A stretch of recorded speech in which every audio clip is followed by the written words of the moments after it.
আসসালামু আলাইকুম ওয়া রাহমাতুল্লাহি তাআলা ওয়া বারাকাত। বিরাদান ইসলাম, ক্রিসমাস ডে অর্থাৎ 25শে ডিসেম্বর বড়দিন পালন করা যাবে কিনা? শরীয়ত আইন অনুযায়ী, শরীয়তের বিধান অনুযায়ী বড়দিন 25শে ডিসেম্বর পালন করা যাবে কিনা, যেটা ইংরেজিতে বলা হয় ক্রিসমাস ডে।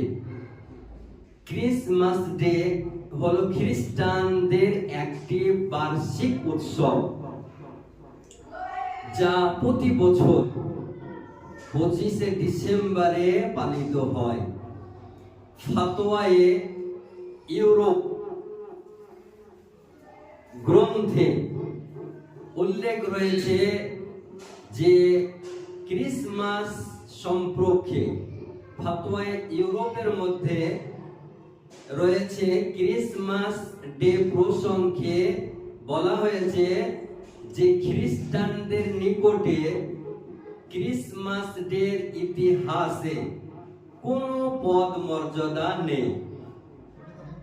এটি 1400 শতাব্দীর একটি নতুন উৎসব, কিন্তু গোটা পৃথিবীতে, গোটা দুনিয়ার খ্রিস্টানেরা এই আবিষ্কৃত উৎসবকে এত